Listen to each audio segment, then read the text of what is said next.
Hello friends, आज की इस क्लास में आपका स्वागत है। तो आज की इस क्लास में हम जो है एलपी के जो लास्ट ईयर में जो पूछे गए क्वेश्चन वो करने वाले हैं। ठीक है, तो 50 हम क्वेश्चन इसमें लेने वाले हैं। तो चलिए जो अपनी जो स्लाइड्स स्टार्ट करते हैं। ठीक है, तो पहला क्वेश्चन है कि सर्च लाइट का जो परावर्तक दर्पण कौन सा होता है। तो ये देखिएगा इधर सर्च लाइट एक्चुअली क्या है कि लाइट्स वगैरह जो होती है बैटरी उनमें क्या लाइट को फैलाना होता है। तो फैलाने का काम जो दर्पण में कौन करता है, वो करता है अवतल दर्पण। ठीक है, सेकंड क्वेश्चन है पानी को जो है ब्लीचिंग पाउडर में मिलाने पर कौन सी गैस जो है निकलती है। देखिएगा पानी को जब हम मिलाएंगे H2O प्लस ब्लीचिंग पाउडर का सूत्र होता है CaOCl2। तो गैस कौन सी निकलेगी, क्लोरीन ही निकलेगी, क्योंकि इससे जो है बुझा हुआ चूने का जो है निर्माण हो जाएगा। इस तरीके से CaOH का होल ट्वाइस बुझे हुआ चूने के निर्माण हो जाएगा और क्लोरीन जो है गैस बन जाएगी। ठीक है, तो यहाँ पर कौन सी गैस निकलेगी, क्लोरीन। ठीक है, ये आपको ध्यान रखना है। नेक्स्ट क्वेश्चन है किस अभिक्रिया द्वारा उच्च प्रतिक्रिया वाली धातुओं का निष्कासन, जिनका जो उच्च प्रतिक्रिया होती है निष्कासन की, तो इलेक्ट्रोलिसिस जो है अभिक्रिया होती है जिसके कारण जो उच्च प्रतिक्रिया वाली धातुओं का जो निष्कासन होता है। ठीक है, ये आपको ध्यान रखना है। नंबर 4 क्वेश्चन है किस धातु को आसानी से जो है चाकू से काटा जा सकता है, यानी कि एक सॉलिड है तो सोडियम है। जैसे अगर हम जो आयरन वगैरह ले तो हम उसे चाकू से नहीं काट सकते, लेकिन जो सोडियम धातु को जो आसानी से जो चाकू से काटा जा सकता है। ठीक है, आई होप ये 4 क्वेश्चन आपको क्लियर हुए होंगे। चलते हैं नेक्स्ट स्लाइड की ओर। नेक्स्ट क्वेश्चन है किसको जो है द्रव्यमान और वेग के गुणनफल के रूप में व्यक्त किया जाता है, यानी द्रव्यमान m एंड वेग, इसके जो गुणनफल में जो संवेग को व्यक्त किया जाता है, जिसे हम p से जो है डिनोट करते हैं। ठीक है, p बराबर mv, यानी कि इनका गुणनफल ये एक तरीके से हो चुका है। नेक्स्ट क्वेश्चन है कुकुरमुत्ता एक क्या है। कुकुरमुत्ता एक मशरूम के जैसा होता है। ठीक है, मशरूम को भी हम बोलते हैं लेकिन दोनों डिफरेंस होते हैं। ठीक है, तो कुकुरमुत्ता क्या है, कुकुरमुत्ता एक सेप्रोटोफ है, यानी सेप्रोटोफ का हिंदी अर्थ होता है मृतपोषी, यानी ये मृत जीवों से अपना जो है भोजन लेता है। ठीक है, नहीं कि सजीवों से।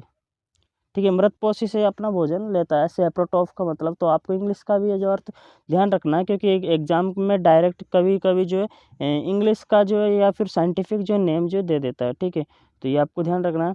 नेक्स्ट क्वेश्चन है NH4 का होल ट्वाइस SO4 के एक अणु में, एक अणु के लिए यहाँ पर बात कर रहा है, तो कितने परमाणु होंगे। देखिएगा इसे हम कैसे काउंट करेंगे, सिंपल इसमें तो 15 है, लेकिन जो है हम काउंट कैसे करेंगे, क्योंकि एग्जाम में ज़रूरी थोड़ी ना यही जो क्वेश्चन आएगा। ठीक है, तो काउंट कैसे करते हैं ये हम समझ लेते हैं। तो देखते हैं NH4 का होल ट्वाइस और क्या है, NH4 का होल ट्वाइस और SO4। तो देखिएगा पहले हम जो ब्रैकेट के अंदर जो काउंट करेंगे। ठीक है, N का एक परमाणु है और हाइड्रोजन के 4, यानी टोटल हुए 5।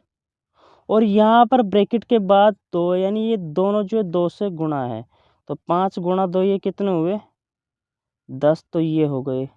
ठीक है, और फिर हम इन्हें काउंट करेंगे सल्फर का जो है 1 और ऑक्सीजन के 4, यानी ये हो गए 5, ये हो गए 10, यहाँ हुए थे 5 यहाँ, तो टोटली कितने हो गए, 15 परमाणु हुए। और ये परमाणु मिलकर अणु है। ठीक है, एक अणु के लिए बात कर रहा है, अगर मान लो 2 अणु के लिए पूछ ले तो 15 को हम जो है 2 से जो है मल्टीप्लाई कर देंगे तो 30 जो इसमें परमाणु आ जाएंगे। लेकिन ये सिर्फ एक अणु के लिए जो बात कर रहा है। ठीक है, तो हम ऐसे निकाल सकते हैं किसी भी अणु के लिए अगर आपसे पूछे तो। ठीक है, तो इसमें 15 जो है परमाणु होंगे। ठीक है, नेक्स्ट क्वेश्चन है कि ऑक्टेट्स के वर्गीकरण जो न्यूलैंड्स का, ठीक है, न्यूलैंड का जो अष्टक सिद्धांत है उसमें अंतिम तत्व कौन सा था। तो थ्योरियम जो है अंतिम तत्व है, आपको ध्यान रखना है। TS से जो इसे डिनोट करते हैं। ठीक है, नेक्स्ट क्वेश्चन की ओर हम चलते हैं कि प्रतिरोध की SI इकाई क्या है, SI मात्रक जो है इसमें पूछा गया है।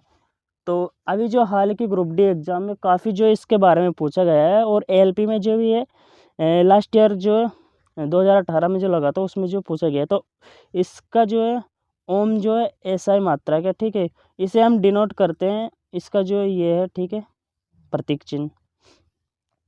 नेक्स्ट क्वेश्चन है यदि आप एक दर्पण में देखते हैं, ठीक है, आईने में आप देखते हैं और पाते हैं कि आपकी छवि आपसे छोटी है, अगर दर्पण में आपका जो है छोटा जो प्रतिबिंब बन रहा है, जिसे साइंस की भाषा में परावर्तन बोलते हैं, ठीक है।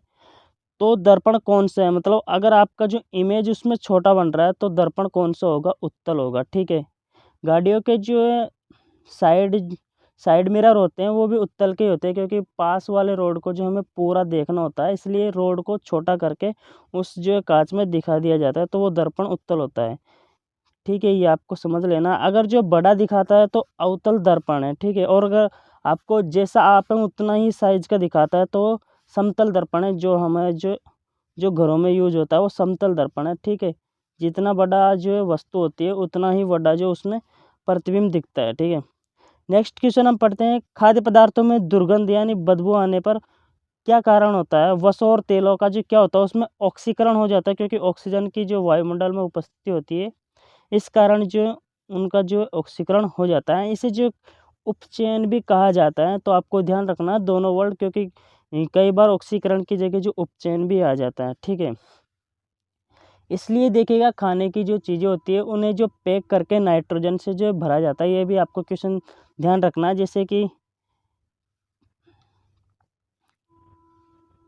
ठीक है, थैलियों वगैरह में जो थैलियों वगैरह में जो भोज्य पदार्थ जो पैक्स होते हैं उनमें पैक करके जो हवा होती है वो नाइट्रोजन की होती है, जिससे कि जो खाद्य पदार्थ जो सड़ते नहीं हैं, ठीक है। ये भी आपको ध्यान रखना कौन सी गैस भरी जाती है, नाइट्रोजन भरी जाती है, क्यों, क्योंकि उनको उपचयन या ऑक्सीकरण नहीं हो, ठीक है। नेक्स्ट क्वेश्चन हम पढ़ते हैं कि थायरोक्सिन जो है उसके संश्लेषण के लिए क्या आवश्यक है। तो थायरोक्सिन के संश्लेषण के लिए, निर्माण के लिए जो है आयोडीन नमक को कहते हैं, ठीक है। तो नमक का जो है आवश्यक है, तो लेकिन थायरोक्सिन के संश्लेषण के लिए आयोडीन, या आप ऐसे भी ध्यान रख सकते हैं जैसे कि थायराइड ग्रंथि की जो हम कभी जांच कराते हैं तो उसमें अगर जो है आपका बीपी हाई होता है तो उसमें नमक कम खाने के लिए बोला जाता है। तो थायराइड और आयोडीन का जो एक संबंध है, आपको ऐसे ध्यान रख लेना इसका, ठीक है। नेक्स्ट क्वेश्चन है, एक पौधे के तने या जड़ का घेरा किस कारण बढ़ता है। देखते हैं, शुरुआत में जो किसी भी पेड़ की जो है तना है वो बिल्कुल पतला होता है, लेकिन जैसे ही वो जो उसका जो उम्र बढ़ता जाता है उसकी जो है चौड़ाई, जो तना जो है मोटा होता जाता है।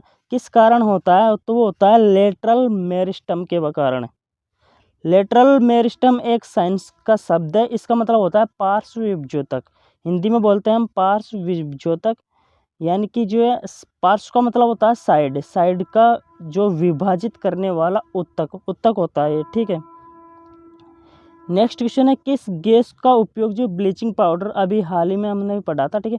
ब्लीचिंग पाउडर होता है जो पानी में जिसे डालकर जो शुद्ध किया जाता है, जिससे कि जो कीटाणु मर जाते हैं। ये क्वेश्चन भी आया हुआ है, यानी जो ब्लीचिंग पाउडर से काफ़ी जो है क्वेश्चन आते हैं। इसका सूत्र भी आपको ध्यान रखना, CaOCl2 जो ध्यान रखना है, ठीक है। आपसे ये भी पूछ ले कि ब्लीचिंग पाउडर में क्लोरीन के कितने परमाणु होते हैं, तो ब्लीचिंग पाउडर में क्लोरीन के 2 परमाणु होते हैं, ठीक है। तो ब्लीचिंग पाउडर में कौन सी गैस होती है, क्लोरीन गैस को आपको ध्यान रखना है। नेक्स्ट क्वेश्चन है, यदि क्रिप्टॉन की परमाणु संख्या 36 है, यहाँ पर डायरेक्टली परमाणु संख्या दे दी है, ठीक है, तो इसका इलेक्ट्रॉनिक विन्यास क्या होगा, AC क्या होगा। तो यहाँ पर देखिएगा 2 8 18 8, सिंपली ये तो यहाँ पर देखने को मिलेगा, लेकिन हम इसे जो कॉन्सेप्ट से जो है क्लियर करेंगे। देखिएगा क्रिप्टॉन को हम जो इससे Kr से जो डिनोट करते हैं, और इसका जो एटॉमिक नंबर है वो है 36। तो देखिएगा किसी भी जो बाह्यतम कोश में जो कितने इलेक्ट्रॉन भरे जाते हैं, ये उसकी जो, तो ये उसकी जो क्षमता के आधार पर जो निर्धारित किया जाता है, जैसे K L M N G जो कक्षक होते हैं, इनमें 2 8 ये कक्षक उपकोष होते हैं, ठीक है। तो इनमें कितने किस आधार पर भरे जाते हैं, तो पहले में 2, दूसरे में 8, तीसरे में 18, चौथे में भी 18, फिर 36, फिर 36 ऐसे, फिर बाद में 56 ऐसे कुछ भरा जाता है, ठीक है। तो स्टार्टिंग में 36 है इसका, तो 2 हम इसमें लेंगे, कितने बचे 34, फिर 8 ले लेंगे, फिर 18 लेंगे, तो ये हो जाएंगे 18 2 20 28। अब बचे कितने, 8 बचे। तो अंतिम जो कोष में जो इसमें आएंगे 8 इलेक्ट्रॉन, तो इसलिए ये बना क्रिप्टॉन के लिए 2 8 18 वाला भी भर जाएगा, फिर अगला 18 वाला फुल नहीं भरेगा, इसमें केवल 8 ही जो है इलेक्ट्रॉन आएंगे, ठीक है। तो इस तरीके से हम जो कोई भी जो है अगर आपके लिए परमाणु के लिए पूछा जाता है परमाणु संख्या देकर या फिर जो है उसका प्रतीक देकर या फिर उसका नाम देकर भी पूछा जाता है, तो इस तरीके से आप निकाल सकते हैं। नेक्स्ट क्वेश्चन है, किस प्रक्रिया में लोहे को जस्ता की एक कोटिंग की जाती है, यानी उस जो प्रक्रिया को क्या कहा जाता है। देखिएगा लोहा जो है एयर हवा और जो नमी के कारण जो संक्षारित हो जाता है, जिसे हम जंग लगना कहते हैं। तो उससे बचने के लिए क्या किया जाता है, उसके ऊपर एक परत चढ़ाई जाती है जिंक या जस्ता जिसे बोलते हैं। इसका जो प्रतीक चिन्ह Zn होता है, ठीक है। तो जिंक की जो कोटिंग की जाती है यानी उसके जो परत से ढका जाता है, क्यों, क्योंकि उस पर जंग नहीं लगेगा, यानी कि जंग से बचने के लिए हम ये करते हैं। तो इसको क्या कहते हैं, इस क्रिया को गैल्वेनाइजेशन कहते हैं, ठीक है, ध्यान रखना, गैल्वेनाइजेशन हम इसे कहते हैं। नेक्स्ट क्वेश्चन है, ऊपर उठाए गए हथौड़े, ठीक है, ये हथौड़े के पास कौन सी ऊर्जा होती है, ठीक है।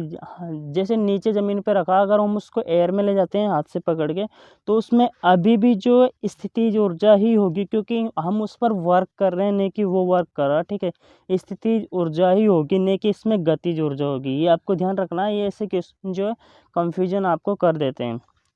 नेक्स्ट क्वेश्चन है, जब हम आवर्त सारणी के समूह में नीचे जाते हैं, ये आवर्त होता है और ये समूह होता है, ठीक है। तो सेलों की संख्या कोषों की संख्या पर क्या प्रभाव पड़ता है, तो बढ़ती है, ठीक है। कोषों की संख्या बढ़ती है, जिस कारण जो परमाणु आकार भी बढ़ता है, ये आपको ध्यान रखना, ठीक है। कोष के जैसे इस तरीके के लिए इसी सेल इन्हें बोलते हैं, ठीक है। नेक्स्ट क्वेश्चन हम पढ़ते हैं, देखिएगा दांतों में सड़न शुरू कब होती है, तो आपको ध्यान होगा मुंह का जो पीएच मान होता है, पीएच होता है हाइड्रोजन आयन की सांद्रता, ठीक है। तो पीएच मान होता है जो 5.5 होता है, लेकिन इससे जो कम होगा तो दांतों में सड़न शुरू हो जाती है। इसलिए हमें पीएच बढ़ाने के लिए कोलगेट वगैरह करना चाहिए, ठीक है, क्योंकि उसमें जो है एंटासिड होते हैं, वैसे एंटासिड जो है दवाई भी आती है। नेक्स्ट क्वेश्चन में हम जो इसे कवर करेंगे।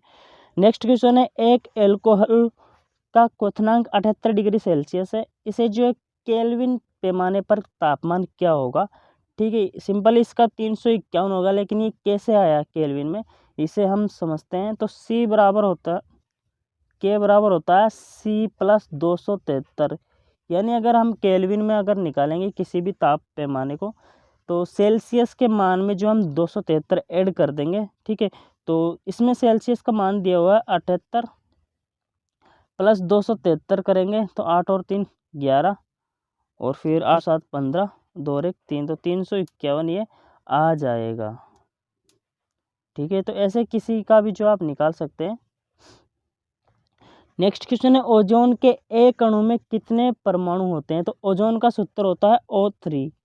तो सिंपल यहाँ से आपको पता चल गया कितने परमाणु होंगे, 3 जो इसमें परमाणु होंगे, ठीक है। नेक्स्ट क्वेश्चन है, जब प्रकाश की किरणें एक सघन माध्यम से विरल माध्यम में यात्रा करती है तो अभिलंब से किस दिशा में जाती है। देखिएगा हम नेक्स्ट पेज में समझते हैं इसे। यहाँ पर दो जो मीडियम है, ये है सघन और ये है विरल। सघन माध्यम में जो है एयर के कण जो पास पास होते हैं, ऐसे आप समझ सकते हैं, और विरल में जो दूर दूर होते हैं।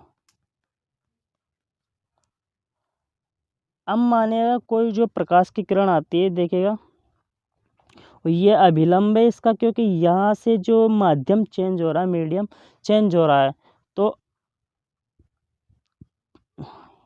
ये से जो दोनों माध्यम को अलग करने वाली लाइन है, और अभिलंब हम यहाँ से खींच देते हैं, ठीक है। कोई प्रकाश की किरण ऐसे आ रही है मान लो, तो क्या वो, अब जो पहले सघन माध्यम था, अब विरल, तो इसको जाना चाहिए था ऐसे, लेकिन ये ऐसे नहीं जाएगी, ये जाएगी सघन माध्यम से जा रही है, क्योंकि अभी जो है माध्यम इसके कण जो पास पास है, तो ये इसके जो अभिलंब के चिपक के चलेगी। बाद में क्या आएगी, इसको जो खुली जो मिल जाएगी, तो यहाँ पर से जो अभिलंब से दूर हट जाएगी, ठीक है। ये आपको क्लियर हुआ या नहीं, आप कमेंट सेक्शन में एक बार बता देना। ठीक है, तो जो इससे जो अभिलंब से जो ये दूर हटेगी, ठीक है, अभिलंब से दूर हटेगी। नेक्स्ट क्वेश्चन है, जब किसी संकुचित स्प्रिंग को जो छोड़ा जाता है तो स्थितिज ऊर्जा किस ऊर्जा में परिवर्तित होती है। देखिएगा, स्प्रिंग को जब हम दबाते हैं तो इसका साइज छोटा हो जाता है, लेकिन जब हम इसे छोड़ते हैं तो वापस अपने आकार में आ जाती है। देखिएगा, छोड़ेंगे तो ये जो स्थितिज ऊर्जा रहेगी उसमें यानी कोई ऊर्जा नहीं रहेगी, अपनी स्थिति में बरकरार रहेगी। लेकिन जैसे हम छोड़ेंगे तो उसमें जो है गति आ जाएगी, ठीक है, अपने आप एकदम से झटका देगी तो उसे गतिज ऊर्जा जो है परिवर्तित हो जाएगी। ठीक है, नेक्स्ट क्वेश्चन है, प्लाज्मोडियम जो है उसमें प्लाज्मोडियम कैसे उत्पन्न होता है। तो यानी कि ऐसे भी आपसे ये पूछ सकता है, प्लाज्मोडियम में प्रजनन कैसे होता है। तो ये होता है बहुविखंडन के द्वारा। अमीबा में होता है द्विविखंडन द्वारा, और इसका जो हम देख लेते हैं यहाँ पर चित्र, मल्टीपल फिजन होता है खंडन इन प्लाज्मोडियम। तो यहाँ पर आप देख सकते हैं स्काइजोन्ट है ये, इसका बाद में जो इसका डॉटर न्यूक्लियर जो बनेंगे, फिर ये जो अलग हो जाएंगे, ये जितने भी ये बन रहे हैं उनका जो अलग से फिर जो यहाँ पर जो है ये टूटकर और प्लाज्मोडियम बना लेगा, जितने न्यूक्लियर इसके यहाँ पर बनेंगे। आई होप ये समझ आ गया होगा प्लाज्मोडियम में बहुविखंडन, तो बहुविखंडन द्वारा जो ये होता है। ठीक है, नेक्स्ट क्वेश्चन है, कस्क्यूटा एक डैश के रूप में पौधे से पोषण प्राप्त करता है। तो कस्क्यूटा कैसे जो है पौधे से पोषण करता है, परजीवी पर, नहीं कि ये स्वपोषी है, तो परजीवी है। ठीक है, परजीवी के रूप में पौधे से पोषण प्राप्त करता है। पौधे से अगर कोई भी पोषण प्राप्त कर रहा है तो वो डायरेक्टली परजीवी है, हम भी परजीवी ही हैं, नहीं कि स्वपोषी। ठीक है, नेक्स्ट क्वेश्चन है, अंडप या जिसे कार्पल बोलते हैं फूल के किस भाग में होता है। ठीक है, जो फूल के सेंटर में होते हैं यानी केंद्र में। ठीक है, अंडे जो होते हैं पौधे के वो होते हैं, यहाँ पर आप चित्र में देख सकते हैं, ये यहाँ पर जो है सरसों का फूल है, तो ये कार्पल्स जिसे हम डिनोट करते हैं ये रहा इसमें, तो इसमें सेंटर भाग में रहेंगे। ठीक है, और ये इसे जो मादा वाला हिस्सा भी बोलते हैं। ठीक है, ये मादा, और ये जो पुंकेसर है। चलते हैं नेक्स्ट क्वेश्चन की ओर। व्यवस्थित वस्तुओं की वह प्रकृति जो उसे स्थिर या समान गति से गतिमान रहने के लिए प्रवृत्त करता है क्या कहलाता है, जड़त्व कहलाता है। ठीक है, जड़त्व। और जो है न्यूटन का गति का जो पहला जो नियम है वो भी जड़त्व की परिभाषा डिनोट करता है, यानी कि जैसे कोई भी वस्तु जिस अवस्था में है वह अपनी उसी अवस्था में रहना चाहेगी। जैसे किसी भी हम जो पेड़ के टहनी को खींचेंगे, अगर इसे वापस छोड़ेंगे तो वो अपनी पहले की स्थिति में आ जाएगी, इसे ही जड़त्व कहते हैं। ठीक है, तो ये जो प्रवृत्ति कहलाती है जड़त्व। नेक्स्ट क्वेश्चन है, प्रोपेन का जो आणविक सूत्र क्या है। तो प्रोपेन का सूत्र है C3H8। C3H8 देखिएगा, प्रोपेन आप जो मेथेन एथेन ऐसे भी कोई भी आपसे पूछ सकता है, तो मेथेन का मैं एम से डिनोट कर रहा हूँ, तो meth eth prop but pent hex sept. तो ये फर्स्ट C1 के लिए, ये C2 के लिए, यानी कार्बन 1 कार्बन 2, ये कार्बन 3 कार्बन 4 कार्बन 5 कार्बन 6 और ये कार्बन 7 के लिए जो यूज होता है। ठीक है, तो इसमें पूछा प्रोपेन, तो मेथ एथ प्रोप यानी कि कार्बन होंगे 3। अब हमें इनकी जो संयोजकता पूरी करनी होगी, तो हम इसे C3SN दर्शा के ऐसे दर्शाएंगे, 1 2 3। कार्बन की संयोजकता होती है 4। ठीक है, तो इसकी हम संयोजकता हाइड्रोजन से ही पूरी करेंगे, क्योंकि एक संयोजकता जो हाइड्रोजन की ही होती है। CH यहाँ पर केवल 2 आएंगे। ठीक है, आप देख सकते हैं इनकी जो संयोजकता पूरी होती जा रही है। इसकी 4 हो गई, इसकी 4, तो C तो 3 हुए। ठीक है, सूत्र कैसे बनेगा, 1 2 3 4 5 6 7 8, हाइड्रोजन कितने हुए 8, तो इसका प्रोपेन का सूत्र बन जाएगा C3H8। तो सिंपली आप इसे कोई सा भी जो सूत्र बना सकते हैं, मैंने जो कॉन्सेप्ट आपका क्लियर कर दिया। नेक्स्ट क्वेश्चन है गति का पहला समीकरण। यहाँ पर देखिएगा समीकरण पूछ रहा है, समीकरण और नियम में अंतर, ठीक है। तो पहला समीकरण किन के मध्य जो संबंध दर्शाता है? समीकरण दर्शाता है वेग और समय के बीच। कैसे? क्योंकि गति का पहला समीकरण होता है u बराबर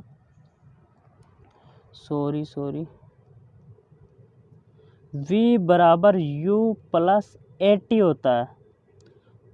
तो ये हो गया वेग और ये हो गया t समय। तो आप समझ सकते हैं वेग और समय के बीच जो ये संबंध दर्शा रहा है। नेक्स्ट क्वेश्चन है कौन सा जीव पुनर्जन्म और मुकुलन द्वारा प्रजनन करता है? यानी कि मरता ही नहीं वो, उसका पुनर्जन्म हो जाता है वापस। कौन? तो हाइड्रा है, ठीक है। क्यों? कैसे? ये मुकुलन द्वारा जो है प्रजनन करता है। देखिएगा हाइड्रा जो होता है उसके छोटे छोटे कंद या मुकुल जिसे हम बोलते हैं वो निकल जाते हैं, फिर वो जो है अलग से जो है बड़े हो जाते हैं और बाद में जो है वयस्क होकर टूट जाते हैं, ठीक है। तो हाइड्रा में होता है पुनर्जन्म या मुकुलन, ठीक है। तो चलते हैं नेक्स्ट क्वेश्चन की ओर।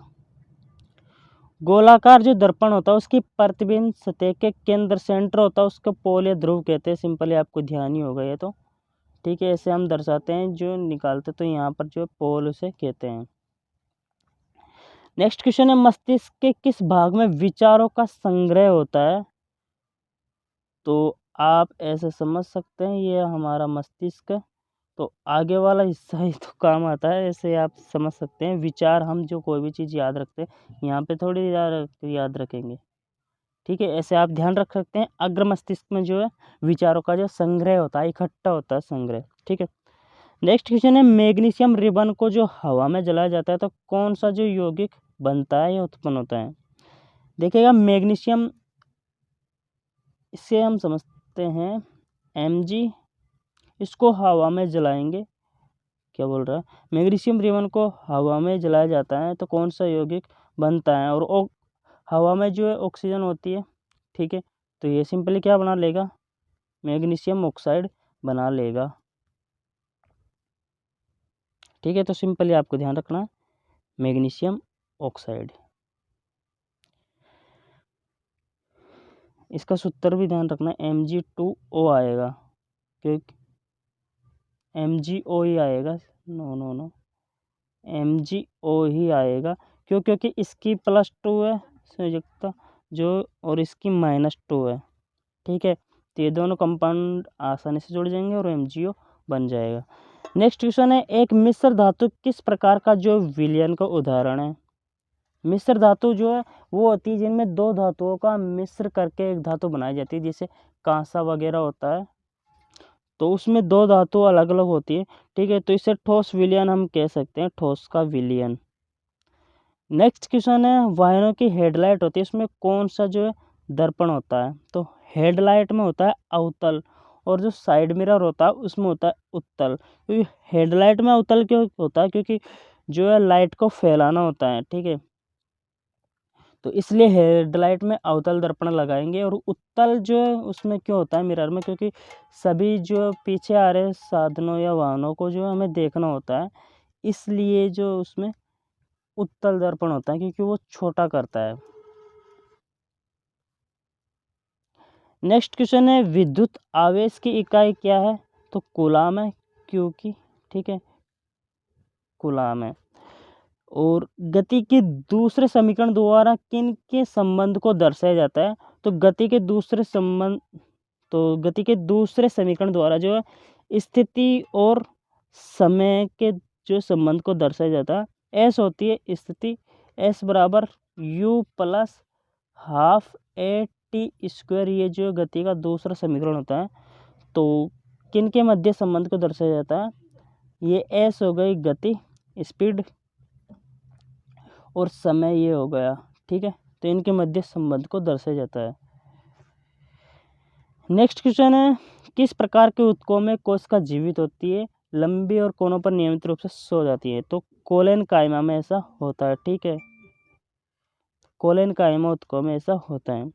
नेक्स्ट क्वेश्चन है उत्प्लावन बल की खोज किसने की? आर्किमिडीज ने की, ठीक है। जिसके कारण जो है आपसे क्वेश्चन अगर पूछ ले किस बल के कारण जो है हम तैर पाते हैं या फिर कोई भी वस्तु जो है जल पर जो डूबती नहीं है, तो वो होता है उत्प्लावन बल। क्योंकि जो है हम जो उसके नीचे की ओर काम जो वर्क करते हैं, तो आपको ध्यान होगा न्यूटन का प्रथम नियम ही है कि जो क्रिया प्रतिक्रिया का, तो वो वापस से अपना फोर्स लगाएगी। तो वाटर भी अपना फोर्स लगाता है, जिससे उत्प्लावन बल हम कहते हैं। नेक्स्ट क्वेश्चन है, वाष्पीकरण किस प्रकार की घटना है? तो वाष्पीकरण सतही प्रकार की घटना है। अगर सतही जो बढ़ता है तो वाष्पीकरण की घटना भी बढ़ेगी। तो सतही प्रकार की जो घटना है, ठीक है। नेक्स्ट क्वेश्चन है अपच का इलाज करने के लिए किस प्रकार की दवा का उपयोग किया जाता है?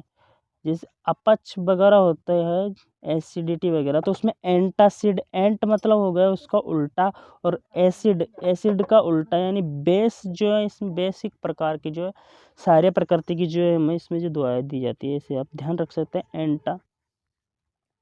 नेक्स्ट क्वेश्चन है, अमीबा में किस प्रकार का अलैंगिक जनन होता है? तो द्विविखंडन। तो आप इस जो चित्र में देख सकते हैं, अमीबा में जो है एक अमीबा होता है, उसमें जो इसका न्यूक्लियर होता है, केंद्रक होता है, वो जो डंबल के आकार में होता है, फिर दो अलग अलग भागों में अनुजात केंद्रक बना लेता है, और फिर जो है ये दोनों अमीबा टूटकर जो दो अमीबा का निर्माण कर लेते हैं। तो अमीबा में जो है द्विविखंडन होता है, बाइफिजन। नेक्स्ट क्वेश्चन है, प्रकाश संश्लेषण के दौरान कौन कौन से उत्पाद बनते हैं? तो प्रकाश संश्लेषण क्रिया में आपको ध्यान ही होगा, ये तो नॉर्मल क्वेश्चन है। ग्लूकोज, जल और ऑक्सीजन बनता है, ठीक है। ग्लूकोज हो गया, इसका फूड बनाएगा। अगर जो प्रकाश संश्लेषण पौधों में जो भोजन बनाने की प्रक्रिया है, तो फूड तो बनाएगा, तो फूड ग्लूकोज के कहते हैं, ठीक है। ऑक्सीजन बनाएगा क्योंकि ऑटो हमें देता है, और जल और आपको ध्यान रख लेना, ठीक है। नेक्स्ट क्वेश्चन की ओर हम चलते हैं। हीरे के कार्बन परमाणु के बाहरी कोश में रहते हैं मुक्त इलेक्ट्रॉन यानी संयोजी इलेक्ट्रॉन की संख्या कितनी होती है? तो शून्य जो है, शून्य इलेक्ट्रॉन की संख्या होती है लास्ट में, यानी ये पूरा का पूरा भरा होता है। आप इसे ऐसे भी ध्यान रख सकते हैं, क्योंकि हीरा जो है प्रकृति का सबसे कठोर जो है पदार्थ है, वस्तु है, ठीक है।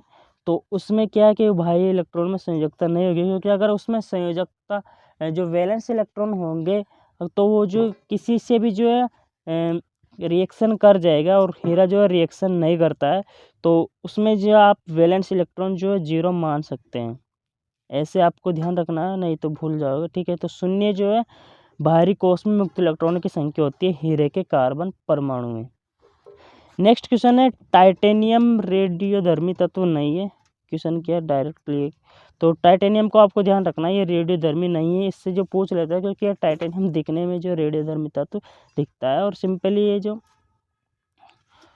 तो चलते हैं नेक्स्ट क्वेश्चन की ओर। विद्युत प्रवाह को जो मापने के लिए किस यंत्र का उपयोग किया जाता है? यानी किसी भी जो है डिवाइस वगैरह में जो लाइट अगर जो जा रही है, तो उसको मापने के लिए जो यंत्र उपयोग में लिया जाता है, उससे कहते हैं एमीटर कहते हैं, ठीक है। एमीटर आपको ध्यान रखना है, और ये हमेशा श्रेणी क्रम में लगाया जाता है एमीटर। और वोल्ट मीटर भी आता है, वो पार्श्व क्रम में लगाया जाता है। नेक्स्ट क्वेश्चन है, पौधों में वह हार्मोन जिससे संचार के कारण वे प्रकाश की ओर झुक जाते हैं? तो ऑक्सिन हार्मोन है। हम जो इसे चित्र के आधार पर समझते हैं, ऑक्सिन एंड फोटोट्रोपिज्म। देखिएगा, सूर्य अगर यहाँ पर है, तो ऑक्सीजन के मॉलिक्यूल से वो ऐसे जो है विचरित करते हैं संचार के कारण, तो सूर्य की दिशा में। फिर सूर्य जो इधर राइट की ओर गया, देन ये मॉलिक्यूल इधर की ओर हो गए। फिर जो है सूर्य इधर की ओर गया, ये पूरा का पूरा इधर झुक जाता है। ये ऑक्सिन जो है हार्मोन के कारण होता है। तो ये यहाँ पर देख सकते हैं, फर्स्ट स्थिति में जो ऑक्सीजन के मॉलिक्यूल जो है कैसे जो सीधी अवस्था में, जैसे ही सूर्य राइट की ओर जा रहा है, ये जो साइड में हो जाते हैं, और फिर ये देखेगा पूरे के पूरे एक तरफ हो जाते हैं जैसे ही सूर्य इधर होता है। तो ये ऑक्सिन हार्मोन के कारण होता है, ठीक है। नेक्स्ट क्वेश्चन पर हम चलते हैं। कवक की कोशिका भित्ति किससे बनी होती है? मोस्ट इम्पोर्टेंट क्वेश्चन है ये, एग्जाम में बहुत ज़्यादा पूछा जाता है। तो काइटिन जो है, काइटिन से जो है कोशिका भित्ति बनी होती है कवक की, ठीक है। नेक्स्ट क्वेश्चन है कार्बन 12 के 1 मोल में कितने परमाणु होते हैं जिन्हें अवोगाद्रो संख्या भी कहते हैं। तो कार्बन 12 के 1 मोल में परमाणु होते हैं 6.023 या 022 भी जो आता है उसमें गुणा 10 की घात 23। ठीक है, 6.023 गुणा 10 की घात 23। नेक्स्ट और लास्ट क्वेश्चन है उद्योगों में, उद्योग धंधों में जो है शक्ति की जो पावर की जो इकाई क्या ली जाती है। तो हॉर्स पावर HP जिसे हम बोलते हैं, तो हॉर्स पावर की यूनिट जो काम में ली जाती है। और आपको एक ये भी ध्यान रखना है एक हॉर्स पावर में कितने वाट होते हैं। तो 746 जो वाट होते हैं, ये भी बहुत ज़्यादा क्वेश्चन पूछा जाता है। एक हॉर्स पावर बराबर कितने वाट होते हैं। तो एक हॉर्स पावर में होते हैं 746 वाट। तो आई होप फ्रेंड्स आज की ये साइंस की जो क्वेश्चन आपको पसंद आए होंगे। मिलते हैं नेक्स्ट क्लास में, तब तक के लिए Jai Hind, Vande Mataram, take care and keep supporting us.